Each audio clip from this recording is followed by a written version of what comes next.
जिंदगी में कभी भी रोना मत। रोते हुए लोग जिंदगी में कभी भी सफल नहीं हो पाते हैं।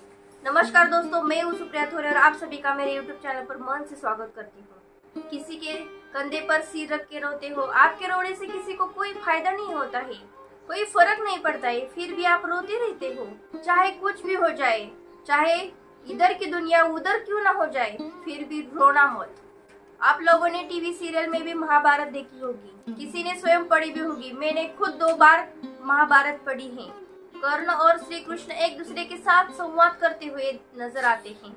उनका संवाद क्या है आपको पता है क्या? कर्ण श्री कृष्ण से अपने जीवन की व्यथा व्यतीत कर रहे हैं। मेरा जन्म होते ही मेरी सगी माँ ने मुझे छोड़ दिया, इसमें मेरा क्या कसूर था केशव? मेरा क्या कसूर था?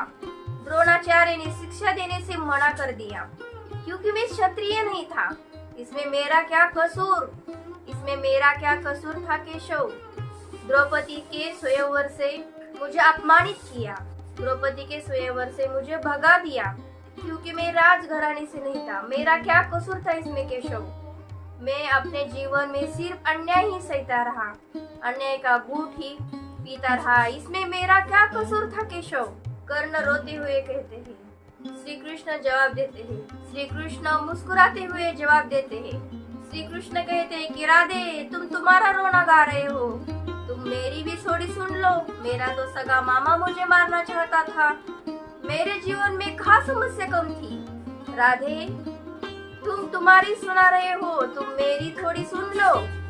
मेरा तो जन्म ही कारावास में हुआ था, जन्म लेते ही मुझे माँ से जुदा कर दिया। मेरा सगा मामा मुझे मारना चाहता था।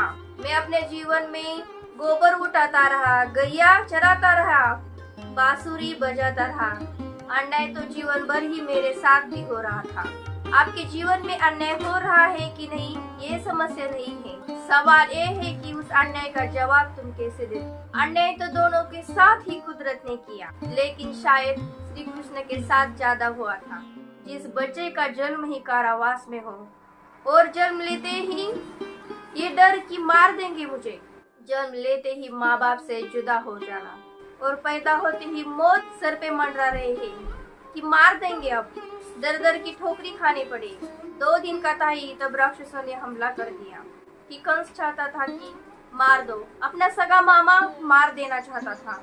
अपना सगा मामा जान का दुश्मन था, गोबर उठाता था, गैयों को चराता था, बंसी बजाता था, फिर भी अपने जीवन में सदा मुस्कुराता रहता था। कभी भी अपनी जिंदगी में रोया नहीं, परेशान नहीं हुआ। मेरे साथ इतना अन्याय क्यों हो रहा है?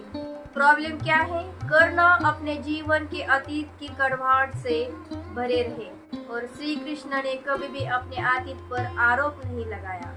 कर्ण अपने जीवन भर अतीत की कड़वाहट से भरे रहे और श्री कृष्ण ने कभी भी अपने अतीत पर आरोप नहीं लगाया। सदा मुस्कुराते रहे। कर्ण पीछे देख रहे हैं और श्री कृष्ण आगे देखकर चल रहे हैं। देखा जाए तो कुदरत ने दोनों के साथ अन्याय किया, सिर्फ फर्क ये था कि कर्ण जीवन भर अपना अन्याय भूल नहीं सके और श्री कृष्ण को अन्याय याद ही नहीं आया। श्री कृष्ण को जीवन भर वो अन्याय याद ही नहीं आया। एक ने अपने आप को क्रोध के बीच से भर लिया, जीवन भर क्रोधित रहा, जीवन भर रोता रहा, और दूसरे ने स्वीकार कर लिया, ऐसा ही तो ऐसा ही सही। दोनों में सिर्फ एक ही फर्क था, एक्सेप्टेशन। एक ने एक्सेप्ट किया, मेरी जिंदगी ऐसी ही है तो सही ऐसी ही है, और दूसरे ने कभी अपने जीवन को एक्सेप्ट ही नहीं किया, सिर्फ जीवन पे क्रोधित रहा, क्रोध के बीच से अपने आप को भर दिया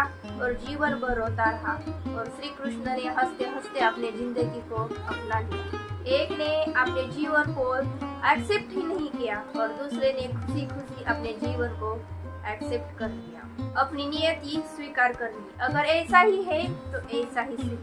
आखिर दोनों में सिर्फ एक ही फर्क है कि रोता हुआ कर्ण आखिर मौत को प्राप्त हो जाता है और हंसते हुए श्री कृष्ण की पूजा युगों युगों तक की जाती है। तो एक क्वेश्चन आपके ऊपर डिपेंड रहता है कि आपको रोते हुए जिंदगी भर जीना है या श्री कृष्ण की तरह हंसते हंसते अपने जीवन को अपना लेना है। रोते हुए लोग जिंदगी में कभी सफल नहीं हो पाते हैं और हंसते हुए लोग पूरी दुनिया को जीत लेती है। इसलिए दोस्त, जिंदगी में कभी रोना मत। चाहे कुछ भी हो जाए, हमारे ऊपर कितनी भी समस्या क्यों ना आ जाए, उससे रास्ता ढूंढ लेना, लेकिन जिंदगी में कभी रोना मत। श्री कृष्ण की तरह अपने जीवन को एक्सेप्ट कर लेना और जिंदगी भर हंसते हंसते जीवन बिता देना। देखना, एक दिन आप भी जिंदगी में सफल हो जाएंगे। Thank you so much.